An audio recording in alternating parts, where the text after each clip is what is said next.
ഏതൊരു സ്ഥാപനത്തിലും നമ്മൾ ജോലി ചെയ്യുമ്പോൾ ലാസ്റ്റ് ഘട്ടത്തിൽ നമ്മൾ ക്ലോസിങ് ടൈമിൽ ആരെങ്കിലും വന്നാൽ എന്തായിരിക്കും നമ്മളെ അവസ്ഥ? ഭയങ്കര നമ്മൾ ഇങ്ങനെ കിരീലൊക്കെ ആക്കി ഇങ്ങനെ എന്തെങ്കിലുമൊക്കെ പറഞ്ഞുകൊണ്ടൊക്കെ ആയിരിക്കും സാധനങ്ങളൊക്കെ ഉണ്ടാക്കുക. വളരെ വളരെ കൃത്യമായി വളരെ നല്ല കറക്റ്റായിട്ട് നമ്മൾ സാധനം ഉണ്ടാക്കാൻ ചിലപ്പോൾ ശ്രമിക്കാറില്ല പലപ്പോഴും പലരും. ഇപ്പോൾ നമ്മൾ ചില ഹോട്ടലുകളിലും സൂപ്പർ മാർക്കറ്റിലൊക്കെ പോകുമ്പോൾ ഒരു ക്ലോസിങ് ടൈമിൽ പോകുമ്പോൾ ഭയങ്കര ഒരു ഇറിറ്റേഷനാണ്, എന്താ പറയുക, ഭയങ്കര ഒരു അസ്വസ്ഥത അവർക്ക് അനുഭവപ്പെടുന്നതായി കാണാം. പക്ഷേ ഇപ്പോൾ നമ്മളെ ക്ലോസിങ് ടൈമിൽ ഒരാൾ ചില്ലി ഫ്രൈക്ക് വന്നു. ചില്ലി ഫ്രൈ സാധാരണയല്ല, ബോൺലെസ് ആയിട്ട് ഫുൾ എല്ലില്ലാതെ ചില്ലി ഫ്രൈ, നല്ല ടൈം എടുക്കുമായിരുന്നു. ഇതുപോലെ എല്ലൊന്നും ഇല്ലാതെ ബോൺലെസ് ചില്ലി ഫ്രൈ ഓർഡർ ചെയ്യുന്നത് 9 മണി ക്ലോസിങ് ടൈമിൽ. നല്ല സൂപ്പറായി നല്ല ബറക്കത്തിൽ നല്ല മയലാക്കിയിട്ടുണ്ട്. സാധനം റെഡി. ഇപ്പോൾ ഉണ്ടാക്കുന്ന വീഡിയോ ഇപ്പോൾ ഞാൻ അങ്ങനെ ചെയ്യലില്ല. എല്ലാ സ്റ്റാഫും പോയി കഴിച്ച് മൂപ്പർ ഇപ്പോൾ വരുവാണ്. നമ്മങ്ങനെ കാത്തിക്കാണ്.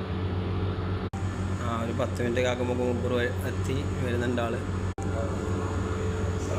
വാലൈക്കും സലാം.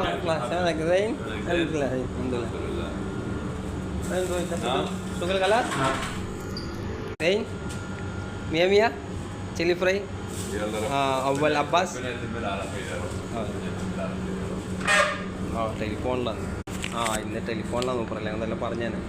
നമുക്ക് ഏതായാലും കാര്യമാണ് പച്ചസെറ്റ്, അതായത് നമ്മളെ ഇന്ത്യൻ്റെ ഒരു 10,000 രൂപ പൈസ. അപ്പോൾ ഓക്കെ, ബൈ ഗൈസ്.